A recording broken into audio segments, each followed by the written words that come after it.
Beloved listeners, thank you for being here. Truly, in a world that rewards noise, haste, and shallow certainty, your willingness to sit still and listen already separates you from the crowd. It tells me you are not here for entertainment. You are here because somewhere inside you, there is a quiet dissatisfaction, not with life itself but with wasted potential. That dissatisfaction is not a flaw. It is a signal, and if you learn how to listen to it properly, it can become the most valuable guide you will ever have.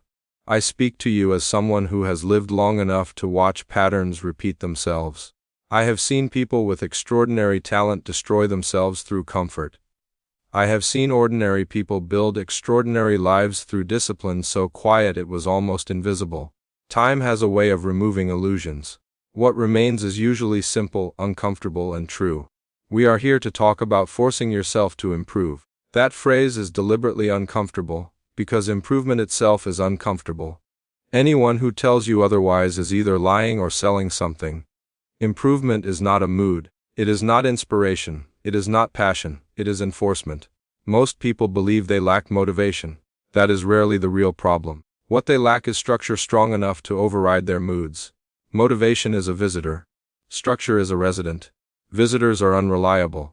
You must understand this clearly. There are multiple versions of you living inside the same body. One version is thoughtful, future-oriented, capable of reason. This version makes plans late at night and early in the morning. It imagines a better life. It understands consequences. The other version is emotional, reactive, and deeply attached to comfort. This version shows up when effort is required.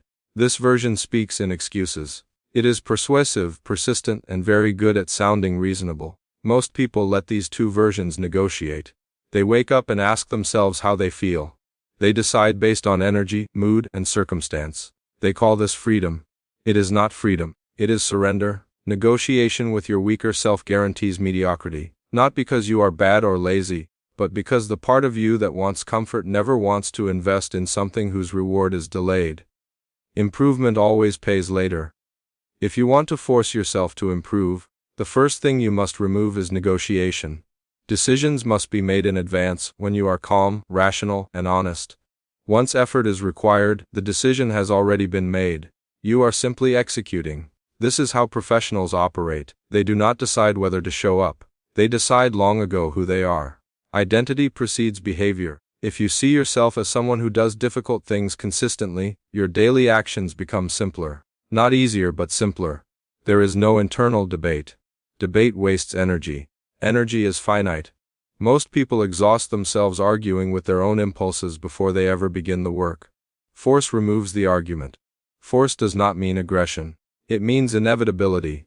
Your environment, your schedule, and your rules must make progress the default outcome. Look honestly at your surroundings. If distraction is always available, distraction will always win. If comfort is always accessible, discomfort will always be avoided.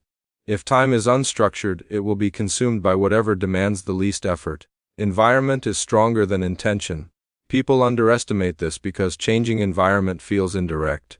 But indirect forces are often the most powerful. Gravity does not announce itself, yet it governs everything.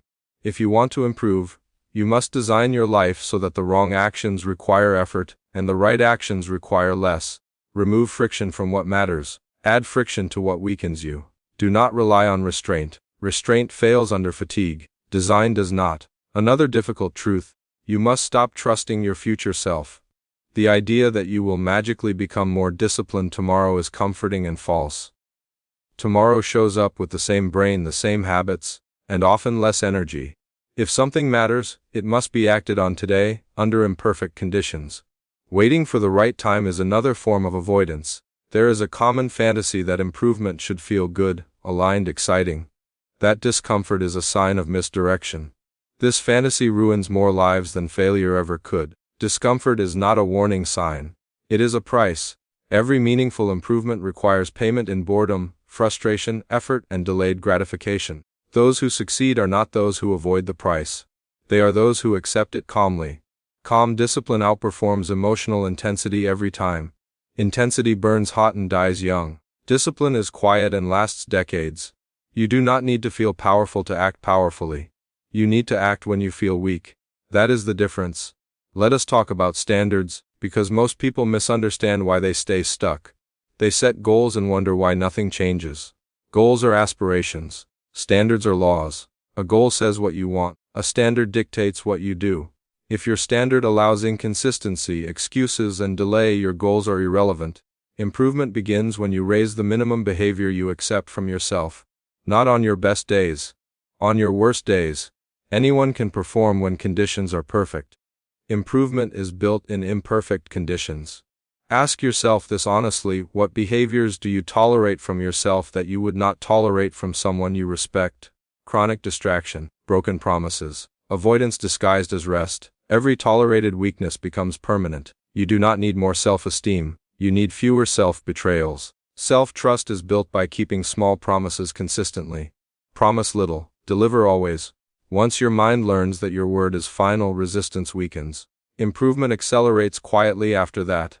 Now we must speak about pain, because no serious conversation about improvement avoids it. There are two kinds of pain in life: the pain of discipline, and the pain of regret. One is temporary, one compounds. Regret grows heavier with time. Discipline grows lighter. The intelligent choice is not to avoid pain, but to choose the pain that ends. Most people choose regret because it is painless in the moment. Discipline demands payment up front, but nothing is more expensive than postponing responsibility. Every year you delay improvement, the cost increases. Not dramatically, quietly. That is what makes it dangerous. Time compounds everything. Habits, skills, neglect. You are compounding right now whether you are aware of it or not. There is no neutral position. If you are not deliberately improving, you are slowly declining. This is not judgment, it is physics. Now let us talk about effort, because many people confuse effort with exhaustion.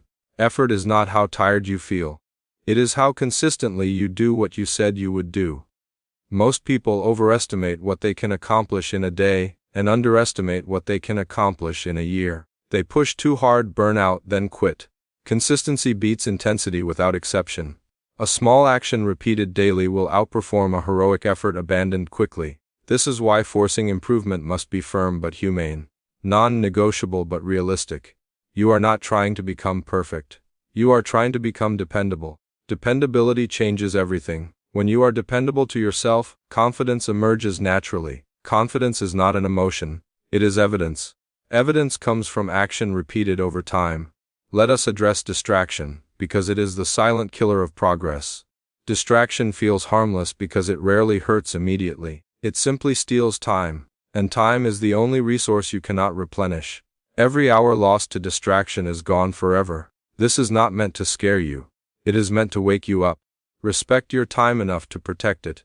Protect it from endless consumption that produces nothing. Protect it from people who drain energy without contributing value. Protect it from habits that soothe anxiety but sabotage progress. Saying no is a skill. Every no is a yes to something more important. Discipline is not restriction. It is prioritization. As you grow older, you learn a difficult truth: no one is coming to save you. No one is responsible for your improvement. That responsibility belongs to you alone. This realization can feel heavy, but it is also freeing. Because if it is your responsibility, it is within your control. You do not need permission to improve.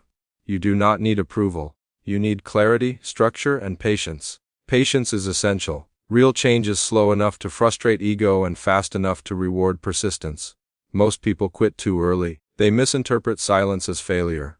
But silence is often the sound of compounding. If you continue to show up quietly, consistently, without drama, results will come. They always do. Improvement is not glamorous. It is repetitive. It is dull. It is lonely at times, and it works. Extraordinary outcomes are the side effect of ordinary actions done without compromise. As we close this reflection, remember this above all else. You do not force yourself with anger. You force yourself with structure. You force yourself by designing a life where the next right action is obvious and unavoidable. You force yourself by refusing to lie to yourself. And you force yourself by understanding that discomfort is not a signal to stop, but a signal that you are finally aligned with reality. Walk steadily, think clearly, act consistently. That is how improvement is enforced. Thank you for listening. And thank you for having the courage to take responsibility for your own growth. I've updated the canvas with a single continuous narration, no headings, No breaks in character, calm and brutally honest, written specifically for audiobook voiceover delivery. One important clarification said with respect,